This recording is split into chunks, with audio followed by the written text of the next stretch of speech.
Քաղաքացիական պայմանագիր կուսակցություն Սարիկ Մինասյան Սարի պես Գյումրու թիկունքին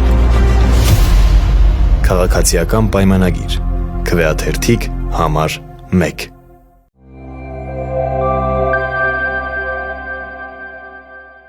Եկեղեցուն քարկոծում են, ոչ թե եկեղեցու ասենք որևիցե մի անարժան քահանայի կամ սպասավորի, այլ նրանց պատճառով քարկոծում են հազարավոր տարիներ հայոց պետականությունը եւ ինքնությունը պաշտպանող հայ առաքելական եկեղեցուն։ Եվ այս ամեն ինչի մեջ եթե մենք տեսնում ենք, թե ովքեր են ղեկավարում երկիրը, մենք իրավունք չունենք ձեռնպա մնալու։ Մեր քաղաքից սկսած 6 հատ մարզպետ են փոխել։ Փոխել են մեկ, պատկերացրեք մեկին, որ դա ելել է։ Այս վերջերս էլ դրան տարան ստուգեցին, թե ինչ է դա,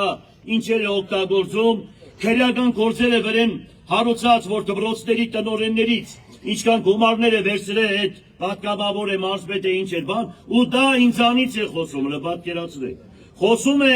ուրեմն հուշարձանների պահպանությունից, դրամպյանների շենքից, որ ասենք 13-17 թվականին գնել է իմ տեղած, հասկանալի է, եւ այդտեղ հսկայական ներդրում ենք արել, ու այդ շենքը փրկել ենք փլվելուց։ Եվ այդպես շենքեր քաղաքում հարյուրավոր կա։ Պետությունը ոչ մի դրամ, ոչ մի կոպեկ չի ներդրում։ Պատկերացրեք քաղաքի բարեմ-մարեմի շենքը։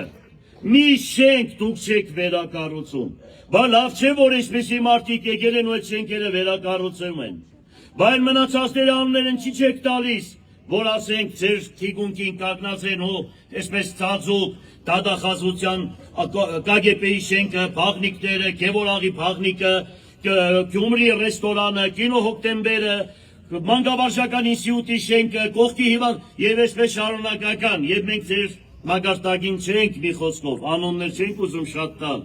եւ շատ մարդկանց էլ չենք ուզում այսպես ջերի երես անել, բայց այսպես իրավունք չենք կարող չասել, որովհետեւ մարդիկ հասկանան, թե դուք ովքեր եք եւ ովքեր են ձեզ բերել ու ձեր հետևը ովքեր են կանգնած, մի խոսքով, այս ամեն ինչը տեսնելով ես հիմա սկսում եմ այստեղից։ Ուրեմն ես Հրանտ Բակրատյանի հետ քննարկել եմ,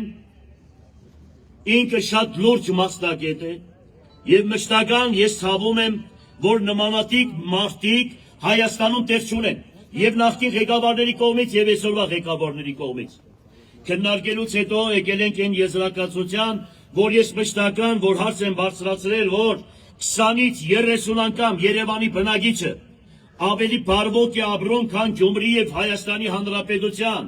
մնացած քաղաքի բնակիչները, դա փաստ է։ Տեսեք, եթե Երևանը 10 անգամ ավելի շատ բնակչություն ունի Գյումրիի նկատմամբ, պետք է Երևանի բյուջեն պատկերացրեք կազմի, եթե Գյումրիի բյուջեն դոտացիան տալիս են 3 միլիարդ 200 միլիոն,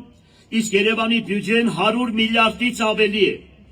Լավ 10 անգամ ավելացրեք թող դառնա 30-ից 50 միլիարդ, բայց ոչ 100-ից 120 եւ ավելի միլիարդ դրամ։ Էլ չեմ ասում, թե ամբողջ երկիրը կենտրոնացրել եք Երևանում, ամբողջ երկիրը։ Ուրեմն Գյումրիում հավաքագրվում է 85, այսա ուզում եմ լրատվական կառույցները այսպես հեռարձակեմ։ Գյումրիում հավաքագրվում է 85 միլիարդ դրամ, բայց 85 միլիարդ դրամից Գյումրիի դոտացիան կազմում է 3 միլիարդ 200 միլիոն, այսինքն դոտացիան են տալիս, բայց սահմանադրության մեջ ֆիքսած է 185 եւ 186 հոդվածներով, տեղական ինքնակառավարման ուրեմն օրենսգրքի մեջ ֆիքսած է ուրեմն 86 հոդվածի մեջ, որ մասհանումը պիտի լինի 30 միլիարդ դրամ։ Եթե 85 միլիարդ է քաղաքի ուրեմն հավաքագրված գումարները, պետք է այդտեղից մասհանումը քաղաքի համար լինի 30 միլիարդ, բայց իրանք տալիս են 3 միլիարդ։ Ուրեմն մեր գումարները պետությունը ինչ է անում։ Դրա համար բարձրաձայնում եմ, երբ դարձա քաղաքապետ, միանշանակ հարցը բարձրացնելու ենք, բացի դրանից առաջի անգամ Հայաստանի Հանրապետության կառավարությանը դադի ենք տալու։ որպեսզի վերականգնենք մեր օրեցվածքը։ Երկրաշարժից հետո այդ միլիարդները, որոնք եկան օգնություն, բոլորը տարան։ Ամբողջ ունեցվածքը այդ այլ չեմ ասում կրանների մասին, չեմ ասում ինչքան շին ուրեմն մատերիալ էր թափված Գյումրի քաղաքում, որ երկու Հայաստան կկառուցվեր։ Բոլորը տարան։ Մեքենասարքավորումները ամբողջությամբ, որ համալրվել էր 21-րդ դարի Գյումրի քաղաքը մեր գործարանները, բոլորը վաճառեցին։ Ուրեմն պատկերացրեք, մի հատ այսպես մեծական խոսք կա, առաջ մորտուս, հետո որդուս։ Լավ ձեր մորտին այդքան ձեզ տարակ, բայց գոնե մեր հասանելի կտրեք, գետինը մտնիկ իսկականից։ Այսպես է թալան գետի։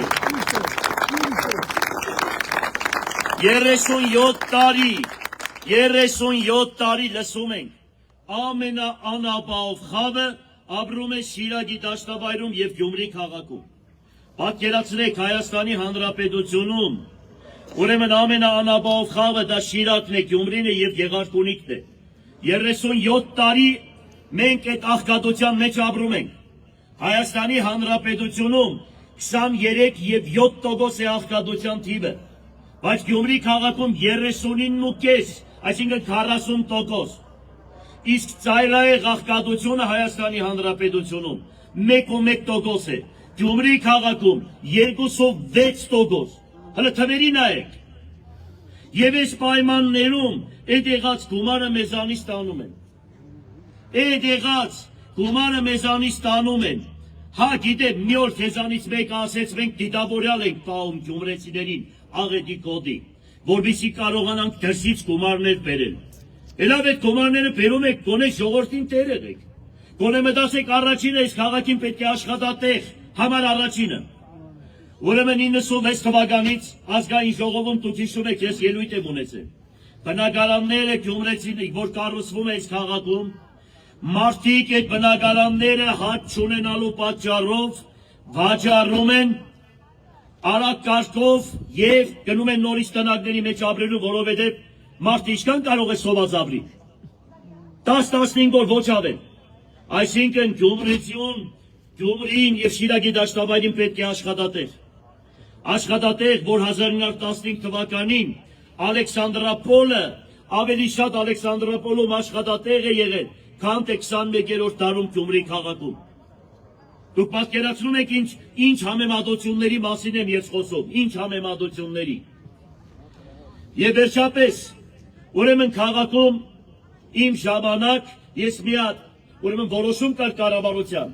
որ ասենք քաղաքապետը հողհատկացում է անում, գնում է մարզպետարան վավերացվում է, գնում է քաղաքաշինության նախարարություն վավերացվում է եւ տևում է 1 տարուց 2 տարի։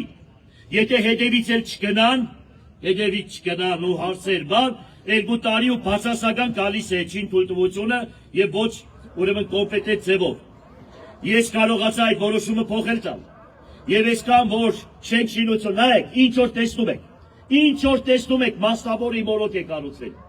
Ուրեմն 100-ից 120 միլիարդ դրամի շինարարություն արեց, ուրեմն անհատը, դուք բոլորս միասին կառուցեցինք այս քաղաքը, ոչ պետական ծրագրերով։ Այսինքն անհատը հնարավորություն ուներ, որ կառուցելու եւ կառուցեցին։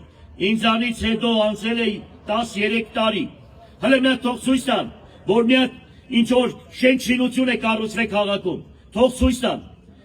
30-ից 50 որոշում է կայացրել, ես մի քանի քաղաքապետերը։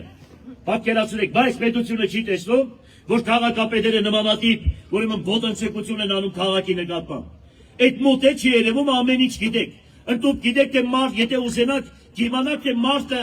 գիշերը տղամարդը որ ժամին է մտնում կնոջ ծոցը, դուք այդ գիտեք, բայց այս կարևոր բաները չգիտեք արա։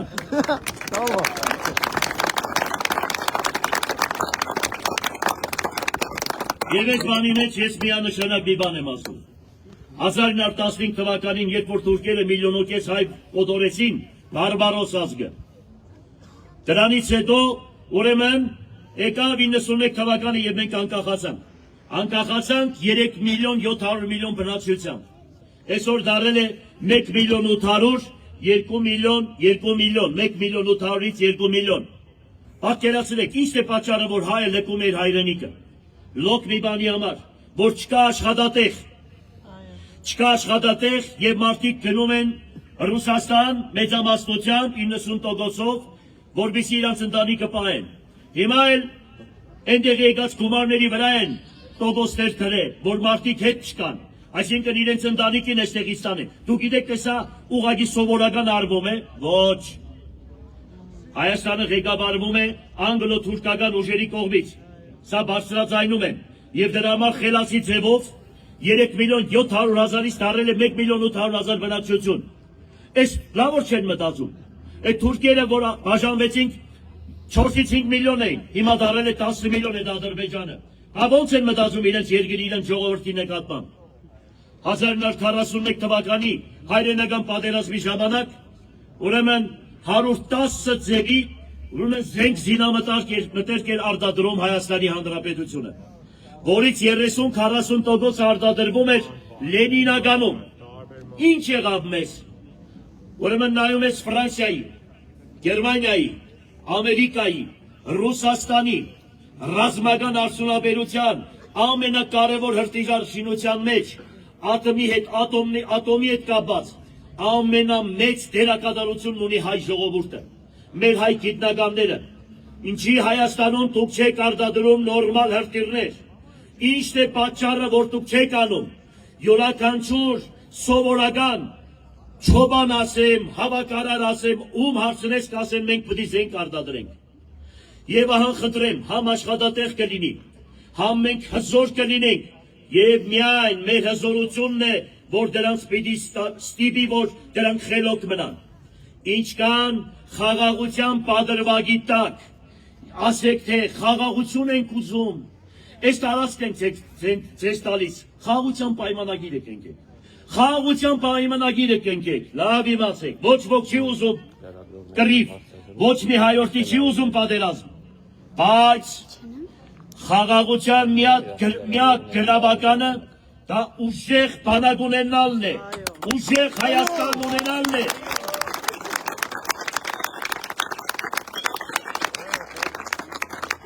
Բանակցում